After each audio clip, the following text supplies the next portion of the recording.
Hey, sixth graders, we are continuing to learn about rate concepts, and today we are going to work on page 353 and 354. Okay, so have your book open and let's do this. Here's an example, and it talks about a train uses 48 gallons of fuel for every 8 miles that it travels. So 48 gallons for every 8 miles. So if you divide by 8 on both sides, because we want to get it to 1 here, then we have to do it to the other side as well. And then that means that it gets 6 gallons per mile. And then if we were to find out how many miles does it get per gallon, we would do the same thing where we would divide. So 48 divided by 48 to get to 1. Whatever you do to one side, you have to do the other, because we talked about that when we were doing ratios. So then 8 divided by 48 would give us 1/6. And so then it would be 1/6 miles per gallon. Okay, so now that we know that information, let's go ahead and answer number 1. The example shows how to use division to write equivalent ratios that make comparisons to 1 unit. How do you know what numbers to divide by? Okay, well, we know what numbers to divide by because we need our number to get to 1. So whichever one we're trying to get to 1, that's what we're going to divide by. So let me see if I can word that a little bit better. So trying to think how I can word this. Well, we know any number divided by itself is 1. So we divide by the same number to get 1. I hope that makes sense. So we know that any number divided by itself is 1. So we divide by the same number to get 1. So for instance, if we are trying to get from 8 to 1, we would divide by 1. So 8 divided by, I'm not divided by 1, divide by 8. 8 divided by 8 is 1. 8 divided by 48, because we're trying to get to 1 over here. Okay. I hope that kind of makes sense. I'm trying to word it. So let's see, we divide the same number to get 1. Oh, I forgot, on both sides of the ratio. And that's what I forgot, on both sides of the ratio. Okay, that's good. Let's go to number 2. Edward buys 6 yards of fabric for $15. He says that the fabric costs 40 cents per yard. Complete the model to show cost of fabric per yard. Do you agree with Edward? Yes or no? Okay, so first of all, let me get my tool hat here. He says that it's 40 cents per yard, and we start with the 6 to 15 ratio. So it's 6 yards, so I'm going to put 6 down here, to $15. 15 is going to go up here. Okay, so I'm going to count down. So 6, 5, 4, 3, 2, and 1. So my rate is going to be right here for 1. And then 15 needs to move down the line as well. So this is the halfway mark right here. So if that's the halfway mark, what's 15 divided by 2? That would be 750. So from here, this is halfway, so that's why I divided by 2, okay? Put a little division symbol here, 2. So then I need to get to here. So see, now I'm gonna go from here to here. And now I'm going to, okay, you know what, let me do it a different way, because I feel like I'm not gonna explain it well this way. So let me erase what I have real quick. And let's use the way that we were talking about in number 1. So to get from here to here, we would have to divide by 6, right? So then to get from here to here, we would also need to divide by 6. Okay, what is 15 divided by 6? So I'm going to do that right here. It's going to be a decimal most likely because we're talking about money here. So I put up my little decimal point. So 6 goes into 15 2 times, which is 12. I'm going to write it kind of small. And then I'm going to have 3 left over. But remember, I'm making it into a decimal. So I'm going to put a 0 here. And then I'm going to bring that down. And now I have 30. And 6 goes into 30. Oh, I have to bring my decimal up. I forgot. 6 goes into 30 5 times. And 5 times 6 is 30. So we're talking about 2.5 here, which would be the same thing as $2.50. So 2.5, same thing as $2.50. So our rate here per yard is $2.50 per yard. So Edward says that it's 40 cents per yard. Is he correct? Nope. No. He is incorrect because it is $2.50 per yard. And let me put that right below here. So it is 2.50 per yard. Okay, hopefully that clarified things just a little bit. Okay, let's move on to number 3. An elevator in the Seattle Space Needle can rise 100 meters in 50 seconds. Use a model to show the elevator's rate of travel in meters per second and in seconds per meter. Okay, so let's create a little chart here. Let me get my drawing tool out.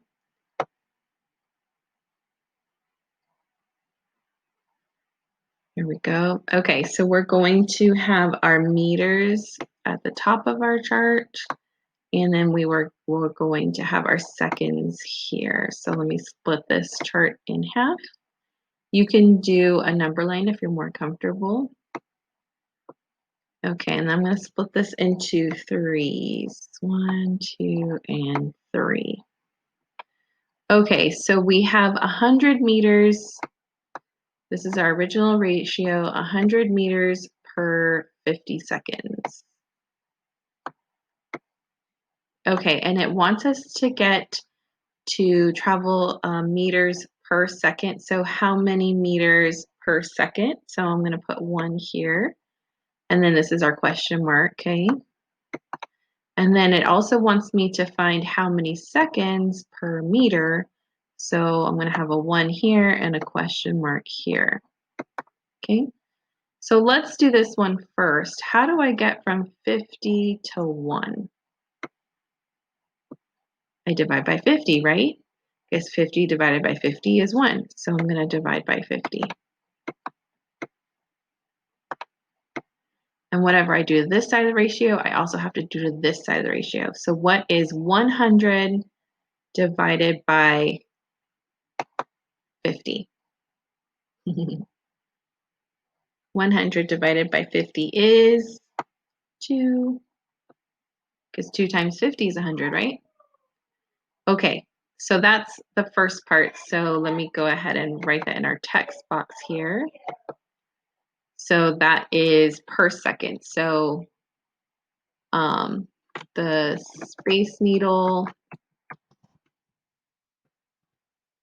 can rise 2 meters per second. So that's the first part.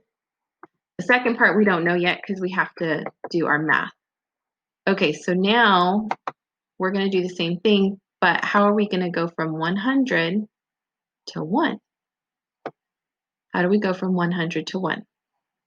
We divide by 100, right? Because we divide by itself. That's what we talked about in number 1. Okay, well, whatever we do to the 1, we have to do the other. So now we're going to take 50 and we're going to divide it by 100. And what do you get? What is 50 divided by 100? Not 50 into 100. So we would put 100 on the outside now. And then we put 50 on the inside because it's opposite. And it doesn't go, right? So that means we have to put a decimal here. So this is 0. And then we're going to add a 0 here. And then 100 goes into 500 5 times with no remainder because it's 500. So that means that it goes in 0.5 times or a half.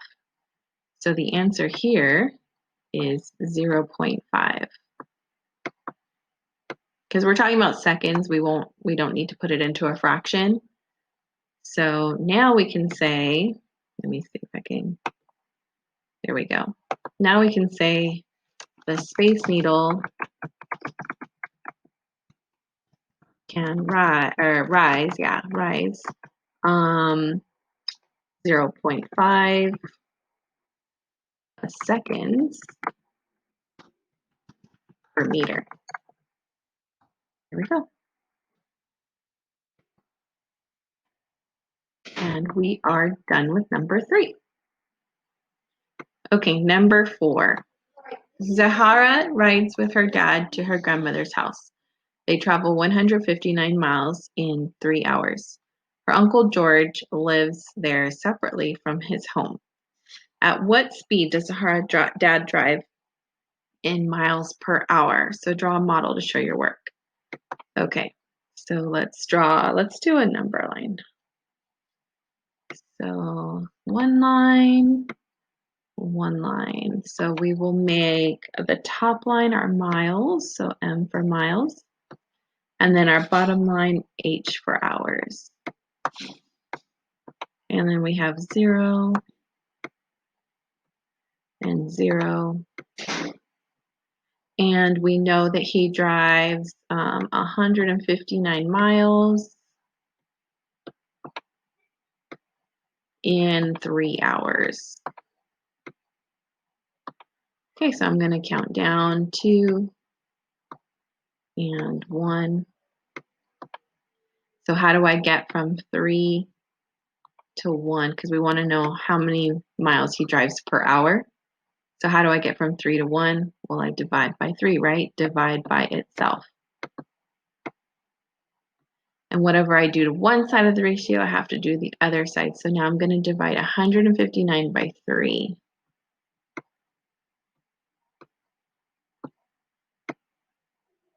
There we go. And 3 goes into 15 5 times. So that's 15 with no remainder. And then I bring down my 9. And 3 goes into 9 3 times. 3 times 3 is 9, and there's no remainder. So the answer for 1 is 53. And so I don't know if you guys can see this, but we have now bypassed this extra step where we were finding out each one. Well, now we don't have to now that we know what the trick is. So Zahara's dad drives 53 miles per hour. So we're going to write that on our solution line. Zahara dad drives 53 miles per hour. Okay, next, part B. George's trip takes the same amount of time as Zahara's, but he travels a shorter distance. Does George drive faster or slower than Zahara's dad? Okay, so he's driving a shorter distance, okay? So for my visual learners, I'm going to draw 2 lines. One line and then a second line. Okay, so we have Zahara's dad, and then we have George. Now, Zahara's dad has to drive 159 total miles. We don't know how many miles George has to drive, but that's okay. We do know that it's a shorter distance. We know that it takes Zahara's dad 3 hours to drive the 159 miles. But this says that George takes the same amount of time, right here, same amount of time. So that means that this shorter drive still took George 3 hours. So does George drive faster or slower than Zahara's dad? So if it takes him the same amount of time, but it's a shorter distance, then that must mean he drives slower. Yeah. George drives slower. There we go. Okay. The last question I'm going to have you do on your own as independent practice.